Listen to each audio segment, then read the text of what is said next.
Last one. Last live review. Yeah.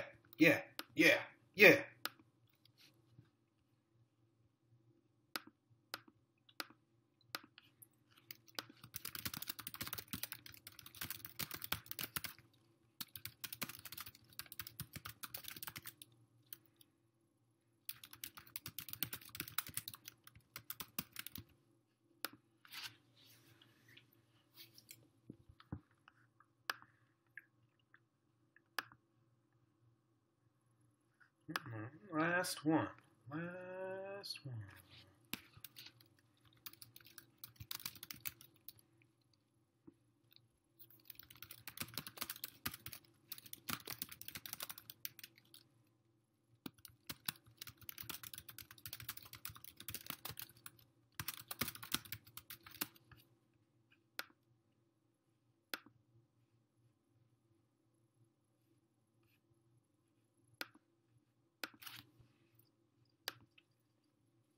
What's up?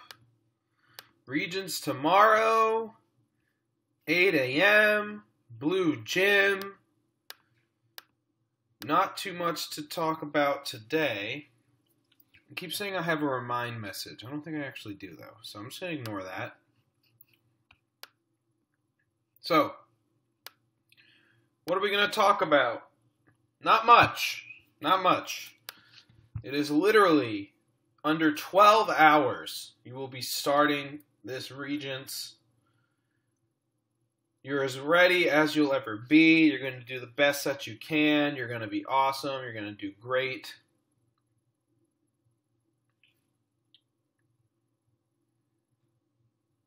Let's just do some general tips and tricks, big repeated questions. And that's it. Take your Regents tomorrow. All right, so I'm going to go over some short answer stuff. I'm just going to use last June. So short answer. What are we looking for in short answer? They're all 1 point. There's no partial credit. You get it right, you get it wrong. It doesn't matter if it's 80% right. It's either 100% right or 100% wrong. So, what are we looking for in these types of questions? You see stuff like state, identify, especially 52 and 53. You see identify, that's extremely short answers. Don't even use a full, complete sentence. And honestly, they probably won't even give you enough space to write a full or complete sentence. So, and another thing I want to say before I really get going here, if you have any questions on Remind, now is the time to ask. Any chemistry-related question, fire away, and I will help you out as much as I can. So, in question like 52, 53, you see identify. Identify the type of chemical bond that forms when potassium reacts with bromine to form a salt. Metal, non-metal, ionic, period. No more, no less. You have a metal and a non-metal, it's ionic. That's the kind of stuff we're looking for here. State the trend in electronegativity for the halogens as these elements are considered in order of increasing atomic number. State the trend. What is the trend? Electronegativity is increasing. Electronegativity is decreasing. Something along those lines. Simple, no explanation of why. Don't explain it at all. If it doesn't say explain in the question, do not explain it. So, again, 54. Identify. Kristen, I'll get to your question after I do a quick run through of these short answers. 57. Identify. Quick, 1 to 2 word answers. Identify the element. Fluorine, oxygen, nitrogen, whatever. Determine the mass number. Determine means you need to get a number. Your answer should be a number. Determine the mass number. 8, 10, 48, 32, whatever. Why is nucleus 2? Explain. This is when we need a because. When you see explain why, this is when we need because. Because nucleus 2 has the same protons as nucleus 4, but different neutrons. Period. Done. Move on.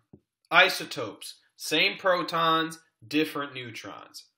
You can see that just by counting the black and white dots in this one. Compare. Greater than, less than, or equal to. Compare the strength of attraction for electrons. They like to use this term. That's all about electron negativity. Electronegativity. Oxygen has a stronger electronegativity than hydrogen. Period. Greater than, less than, or equal to. Weaker than, stronger than, or the same as. That's what we're looking for with compare. Identify, we went over. Show numerical setup means set it up. Do not solve. Plug in the numbers into the equation. If it helps, write down the equation you need. Thermal energy, temperature change was occurring in this one. Write down the equation you need. Plug the numbers in. Move on. Don't solve. Save time. Again, another state the direction of heat transfer. State. The heat is transferring from X to Y. Period. Don't say because. Identify we went over. Explain why we went over. Identify state, state. Balance, show numerical setup. Determine. Get a number when it says determine. Explain in terms of bonding. Explain in terms of bonding. That's a hint. You need to talk about bonding. Your explanation needs to involve bonding. Why is that hydrocarbon unsaturated? Unsaturated hydrocarbons contain a double bond. Unsaturated hydrocarbons contain a double bond. Saturated hydrocarbons are all single bonds. Saturated hydrocarbons are all single bonds. Explain in terms of particle arrangement why the entropy of water decreases when water freezes. The particles are arranged in a more ordered manner. The particles become more ordered. The lower the entropy, the lower the entropy, the more ordered the products are, or particles are, or whatever you're talking about in the question. Do not say closer together for entropy. Entropy is about disorder. The higher the entropy, the more disordered you are. The lower the entropy, the less disordered you are.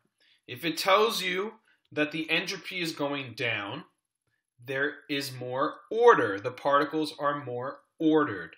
That's all you need to say for that. State, state, state, write a balanced equation, determine, show numerical setup, explain in terms of particles why that can conduct an electric current, because Hc2H3O2 has moving charged particles. Electrolytes have moving. Start asking more questions on here, because I'm not going to do too much on my own. The more questions I get, the better. Charged particles. Okay? Explain in terms of particles why that conducts an electric current. That contains H2, or you can just say acetic acid, contains moving charged particles. First question I got. That's basically a rundown of all the short answer. You just need to be able to figure out when it's saying state, when it's saying identify. Never use because unless it asks you to explain. Question 1. How can you tell if something's symmetrical or not without drawing it out? You can't, unless you've memorized the major players. How can you tell if a molecule has symmetry without drawing it out? You have to draw it out. I don't know how you would be able to tell something has symmetry. if I were to write down molecular formulas like this, one of those is symmetrical, one of those is not. How you know, you got to draw them out. Methane has a carbon with 4 valence electrons and the 4 hydrogens attached to it. Water has oxygen with its 6 valence electrons and the 2 H's attached to it. That oxygen has lone pairs here and here. This is asymmetrical, therefore polar. This carbon has no lone pairs around it. It is surrounded evenly by the same thing. This one is symmetrical, therefore nonpolar. And you just got to remember snap. Symmetry, nonpolar. Asymmetry, polar. So, how can you tell if something is symmetrical or not? Draw it out. If it has lone pairs on the central atom, on that atom in the middle, it's asymmetry. Or if there's no lone pairs on the, but it's surrounded by multiple atoms. So this chlorine here is different than the other 3. That would also be asymmetry. Asymmetry is all about what's going on with that one in the middle. What is around that one in the middle? If there's lone pairs surrounding that one in the middle, it is asymmetrical. It is polar. If there is different things surrounding that one in the middle, it is asymmetrical. It is polar. So another student asked me to, as simple as possible, determine if something is polar or not.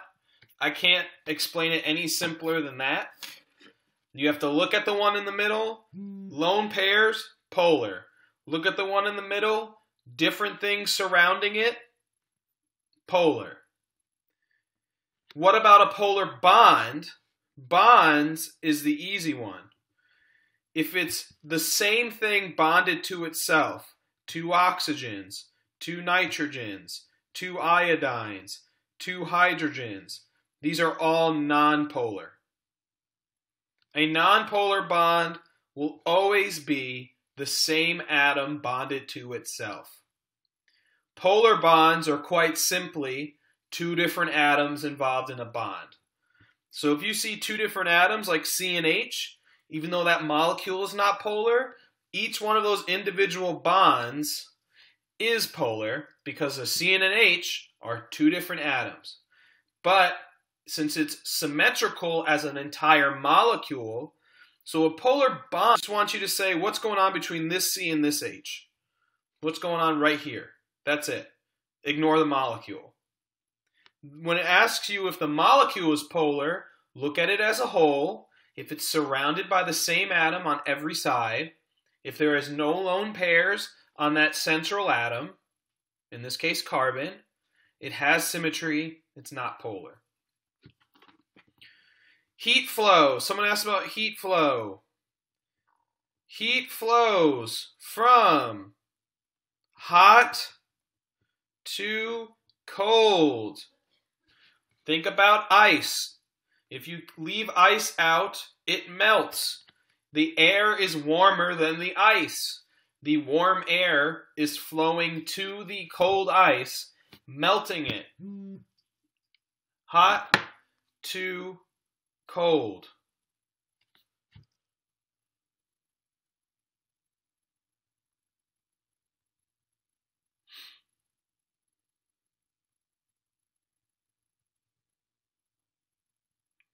Someone asked about the Castle learning questions. Those Regents diagnostics were the ones that were due back in May. So there was Regents diagnostics 1, 2, and 3. 1 and 3 are all multiple choice. 2 is all short answer. Those were due in May. Those are the ones worth a lot of points. Those other ones are for you. Could put them in the grade book. I would highly encourage you to look at a few of them, okay? Pick 1, pick 2. They were based and assigned to you guys based on your weakest areas. Do something. Do something to prep for tomorrow. Kristen, I'll get to your question in a minute because someone was in before you. Next question. When naming, how do you know what the ending of the name is when you're naming acids? Table K. If anything is involved in naming an acid, just go to Table K. The formula will be there with its name. Don't worry about that. So if you have, especially if you were in my third block, but if you're given H2SO4 aqueous versus H2SO3 aqueous, and you're like, is that sulfuric acid, sulfuric, hydrosulfuric, hydrosulfurous? Oh my God, they all sound the same. These are all on Table K. Just go there. They're named for you. That's a reference table question. The activation chart thing. I think I know what you're talking about. Text me if I'm wrong. This thing.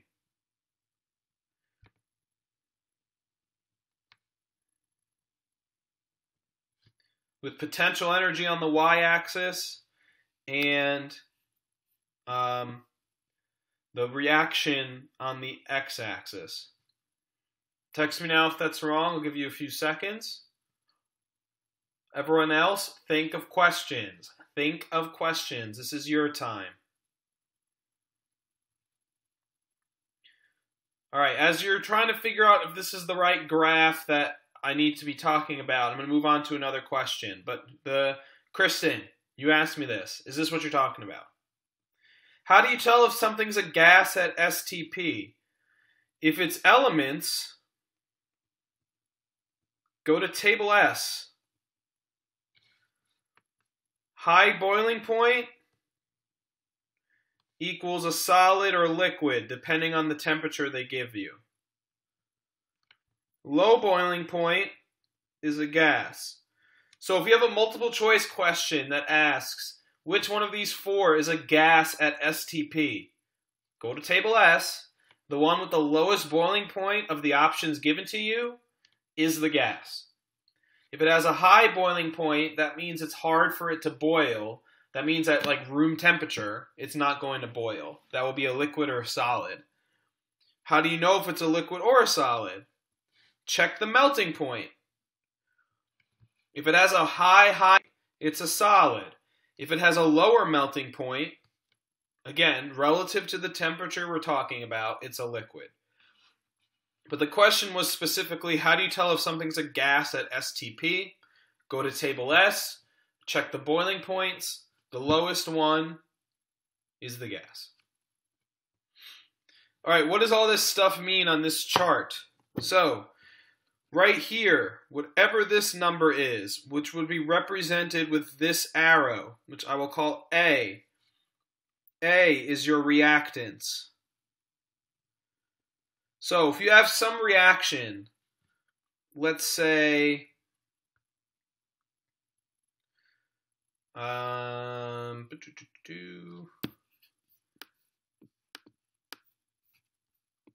okay, so A is your reactance. Let's say you had some reaction, water being formed. H2 plus O2, no, that's not the one that needs the 2. Would make 2H2O, put a 2 here. A represents how much energy is contained within these reactants. They exist with some amount of potential energy. They need to exist with some amount of potential energy. Everything has energy. And we represent that with whatever number you'd see in this circle, or if it's an arrow, it would be represented with this arrow A. B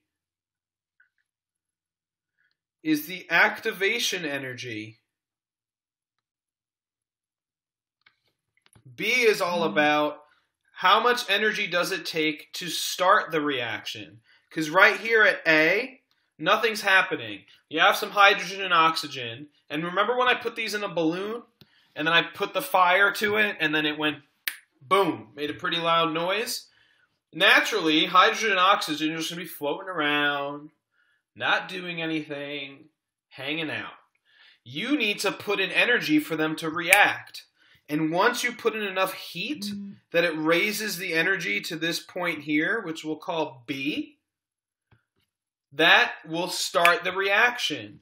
So from where you start all the way up to where the top of the hill is, you have your activation energy. The energy to start the reaction. C here is the energy of the products.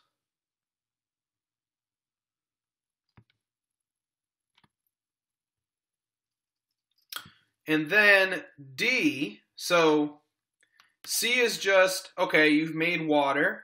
How much energy does water have? Water exists with some amount of energy. D here is your products minus reactants, which would be represented as your delta H, which is your heat of reaction. So, products minus reactants, what I'm representing with the letter D is your heat of reaction. If you take the number at C, and you take the number at A, and you do C minus A, and it's negative, it's exothermic. If it's positive, it's endothermic. A catalyst, I'm just going to redraw this. A catalyst, all the is lower the activation energy, provides an alternate pathway.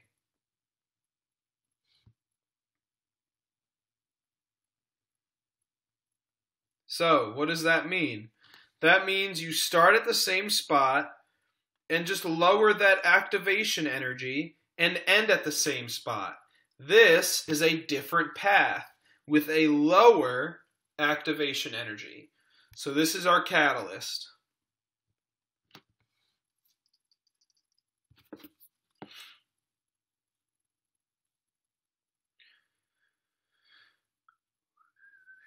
Can you do a redox problem? Yeah. Let's look at the one that was on the Regents last year. All right, so a student constructs an electrochemical cell during a laboratory investigation. When the switch is closed, electrons flow through the external circuit.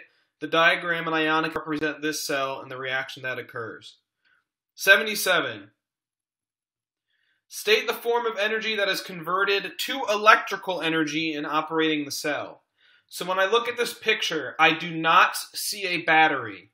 And since I do not see a battery, this is voltaic. What type of energy is being converted? Chemical energy is being converted to electrical energy in a voltaic cell.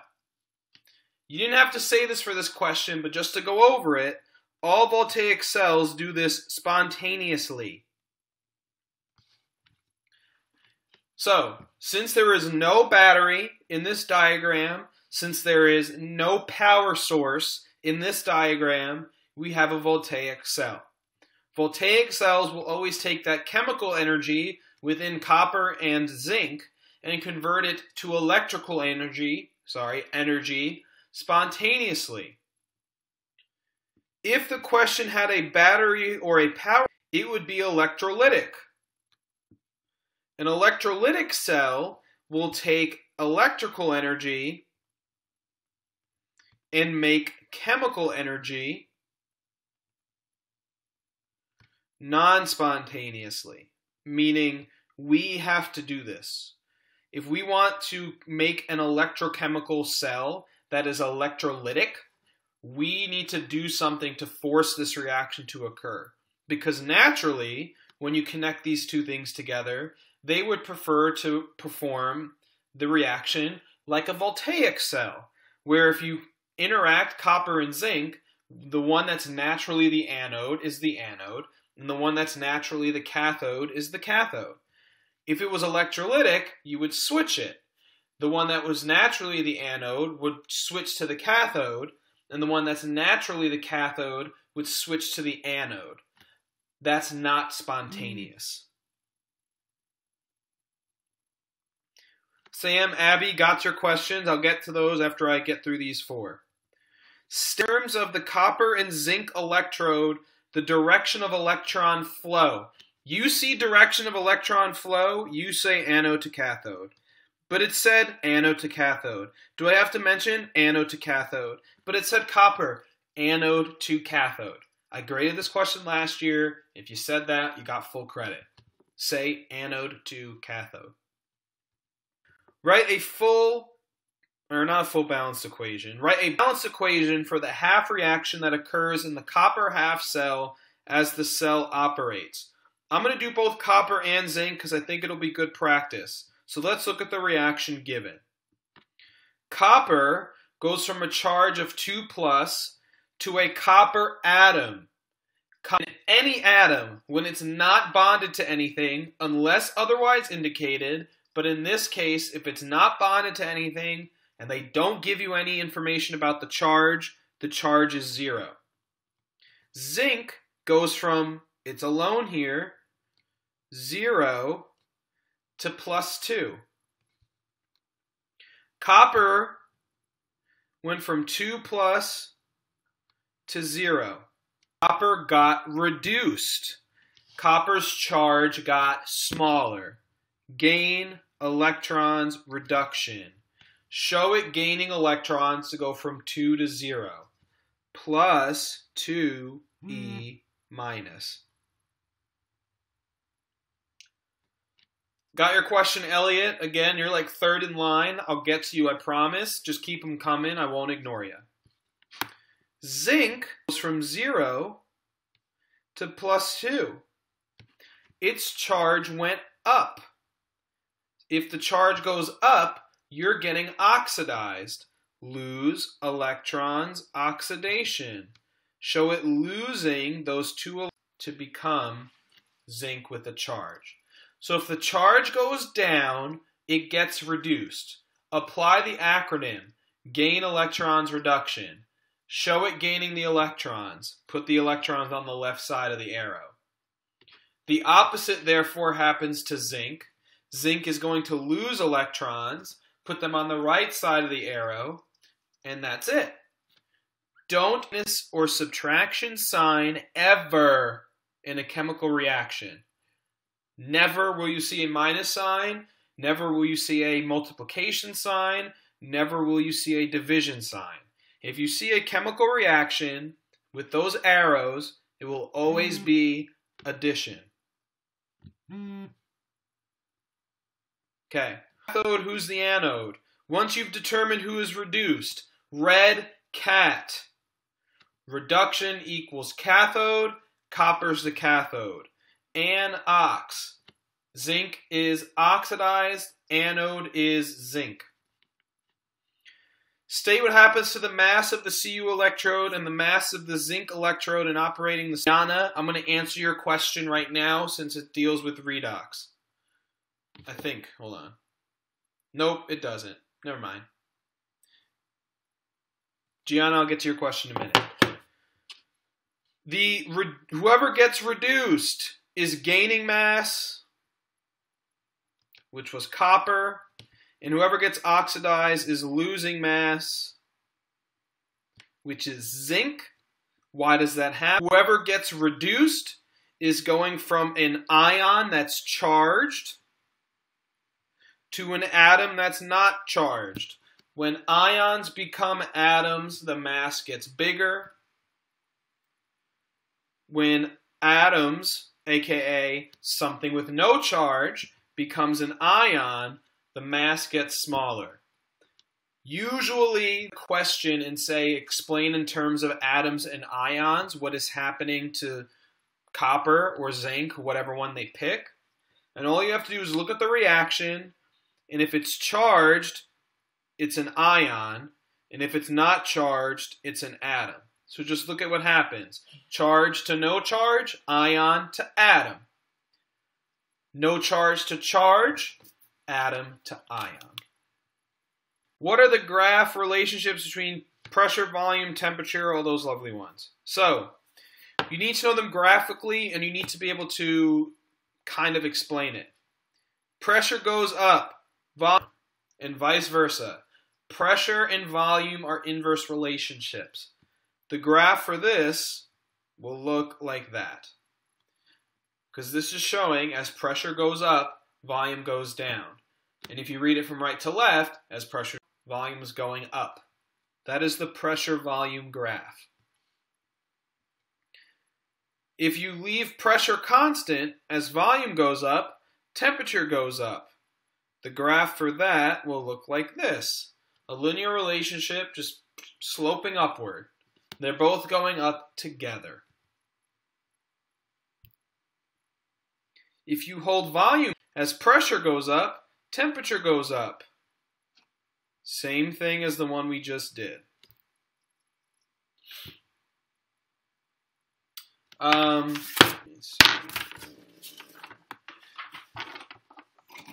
If you can, usually, let me make sure I'm doing this right. If you, on a piece of paper, draw PTV. I don't know if it's easy to see. PTV. Stick your pencil in T. Keep it constant. Come on. I gotta have a thing on here. Stick your pencil in T. Keep it constant. As pressure goes up, temperature goes up, volume goes down. As volume goes up, temperature goes up, pressure goes down, etc. But usually you just stick your pencil in which one you want to keep constant. Ignore that. And then volume and temperature go up and down together. If you ignore volume, pressure and temperature go up and down together. If you ignore temperature, volume and pressure go up and down opposite. As one goes up, the other goes down. All right, next. Sam, can you go over pressure and equilibrium? What happens when it increases and decreases? So, good old shifting. One question may or may not involve pressure. As pressure increases, shift to less gas. As up, the reaction will shift to where there is less gas. Yes, what does that mean? Great question. N2 plus 3H2 make 2NH3. We're going to assume these are all gases. If you increase the pressure on this reaction,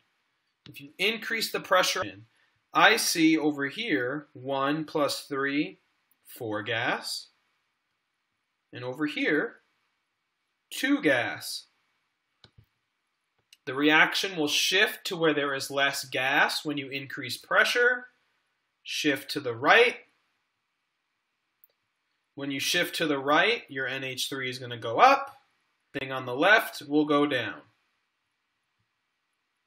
Because shifting to the right means you are making more NH3, and the only way the reaction understands how to make more NH3 is to get rid of N2 and H2, combine them together, make NH3.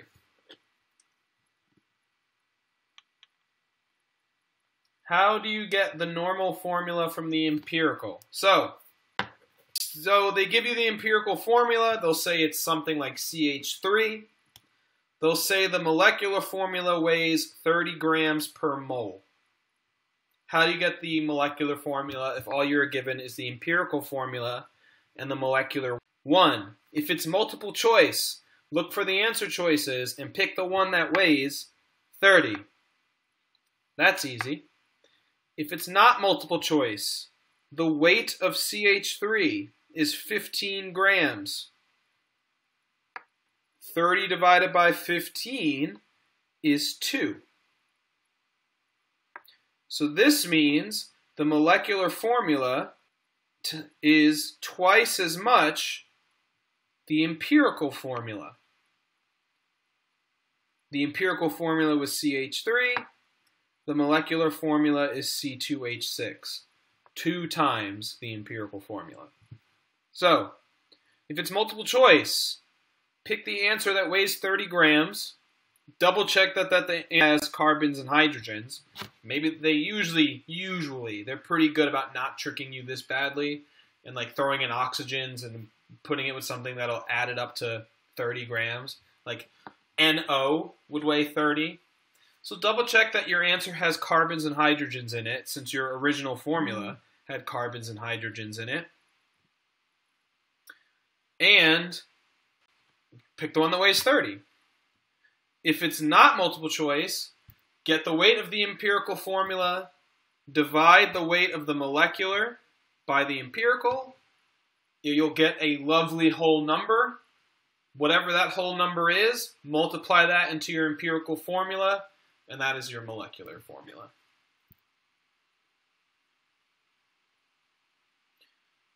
Why isn't it an atom? It depends. Positive ions lose electrons, which means they are smaller. Negative ions gain electrons, which means they are bigger. So Gianna, it depends. If you're a positive ion, you're smaller. If you're a negative ion, you're bigger. So, it depends. Some questions will ask you just to compare, and then all you'll have to say is the ion is bigger or smaller. Some of you, sometimes the question will ask you to explain, in which case you would say the positive ion is smaller because it's lost electrons. The negative ion is bigger because it has gained electrons.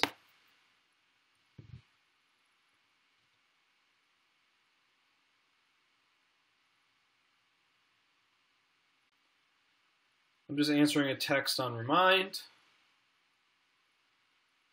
They're not watching the live session, but do we have to know the law of partial pressures? And you're like, whoa, what is that? They're very uncommon questions.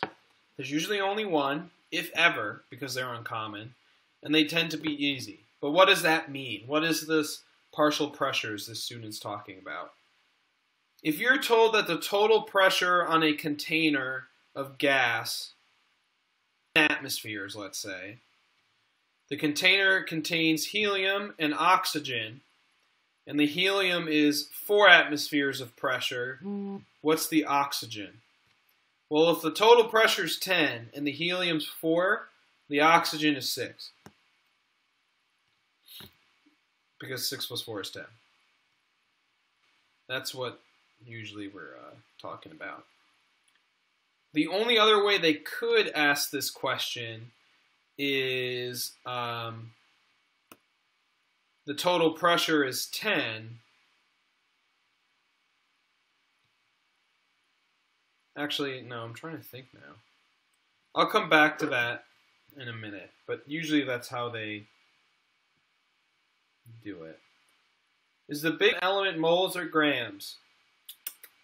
You know, I do remember you being there for the review today, the person that asked this question, and I do remember I was the one that went over this question, and that's just unfortunate. So if you see a chemical reaction, like the one I did before, to make ammonia here, these big numbers that I'm highlighting in moles,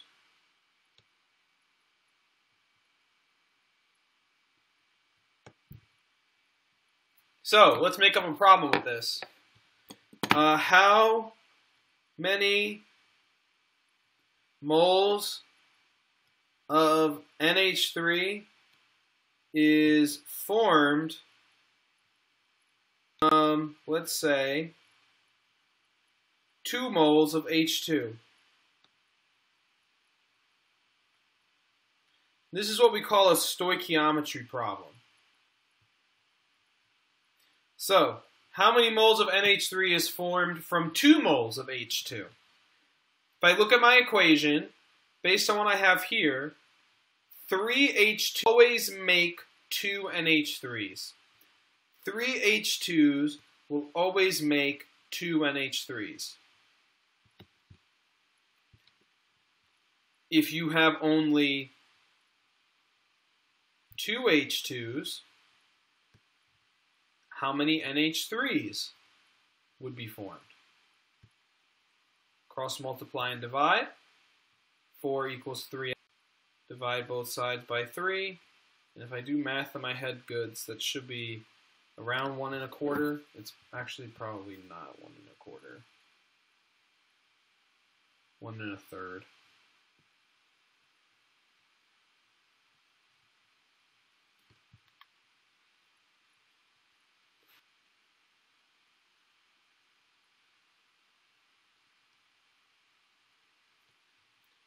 Keep your questions coming.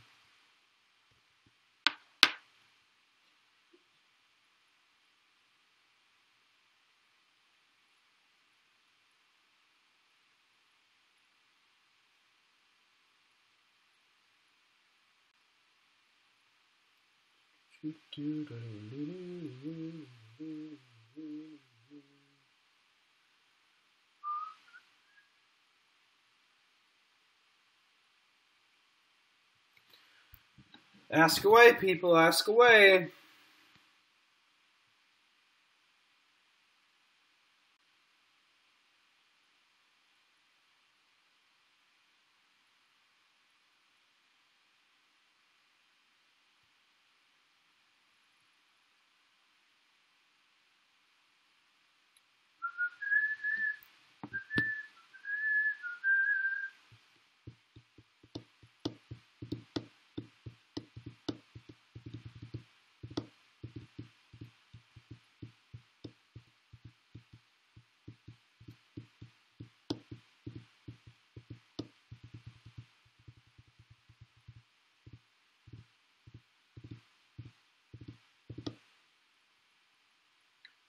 Going once.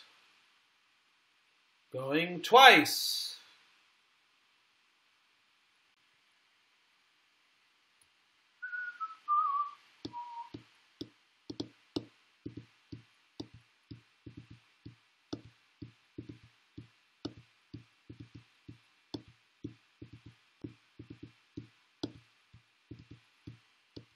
I'll give you till 8:50.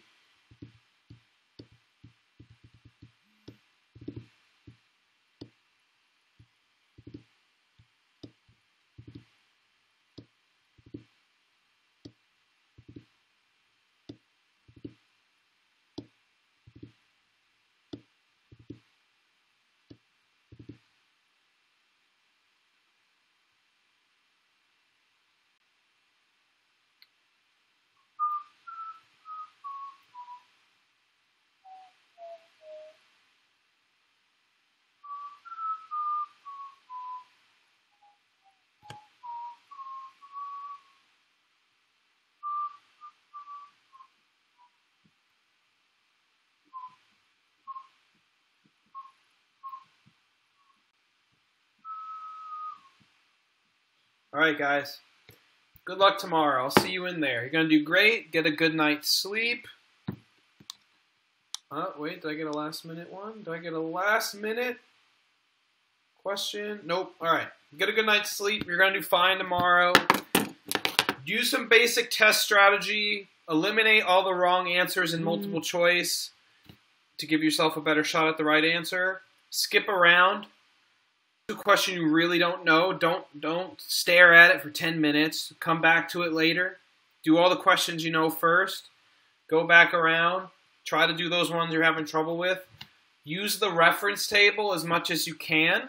If you don't know the answer to a question, maybe it's in the reference table somewhere. You know, there's a reference table that's there to help you. If you're not sure if you can ask a question, ask anyway. The worst we can do is just say, we can't help you. Read the question again, take your time, underline key info, etc. Kristen squeezing in an extra question here before I get out. So, oh God, what a dumb question.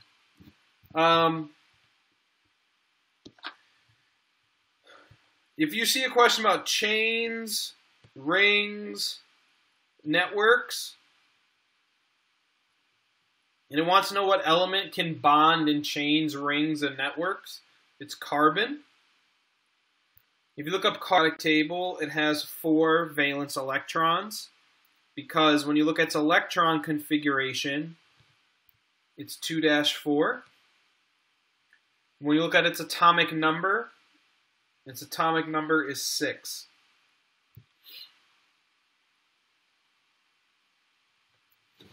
All right, those little review books are great because they have the answers in them. So don't forget to answers with explanations. Oh, the scientists. The history of the atom. 1. Dalton. Hard sphere. 2. Thomson. He discovered the electron. He was the plum pudding model. Thomson was plum pudding. 3. Rutherford. Gold foil experiment. Atom is empty. Mostly empty. Dense nucleus.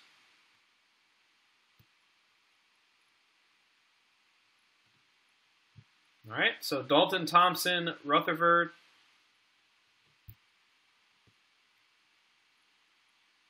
Bohr is next. He thought electrons orbit the nucleus. He was the one that proposed excited/ground state. So electrons, as they gain energy, move up to the excited state. When they release that energy, they move back to the ground state. So as electron excited to ground state, you see light. And his model was the one that kind of looked like this, with the nucleus in the center. And then the last one, you don't need to know the person, but you do need to know that it's called wave mechanical model. This proposed orbitals, which is the probable location, can't spell, probable location of electrons. All right, so in order, we got Bohr, atom is a hard sphere, like a billiard ball. 2, Thomson, plum pudding model. He discovered the electron, a cathode ray tube. 3, Rutherford, gold foil. Atom is mostly empty, dense nucleus in the middle. 4, Bohr. Electrons orbit the nucleus like a planet. They can exist in excited and ground states. So as they move up, they gain energy. As they move down to the ground state, they lose energy. Excited to ground, light. 5, wave mechanical. We have orbitals, which is the probable location of an electron. Keep them coming if you got them. Bonding, goodness, that's like everything. Be more specific.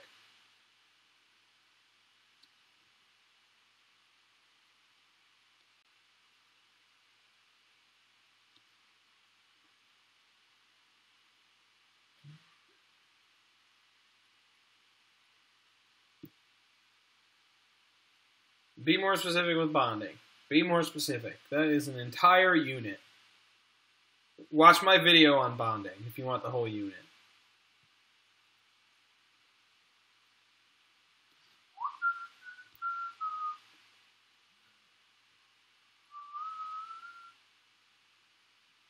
You don't get hydrogen bonding. Hydrogen bonding is fun.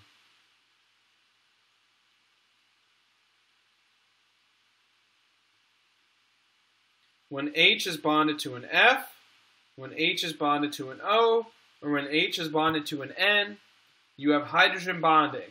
It's a special type of intermolecular force. And all that means is when you see hydrogen bonding, these compounds will have unusually high boiling points compared to H bonded to any of the other elements in the same group. For example, Cl is right below F. If you compare HF and HCl, even though the F and the Cl have very similar chemical properties, since this has hydrogen bonding, it will have a high boiling point. So high results in high boiling points. HF, HO, HN.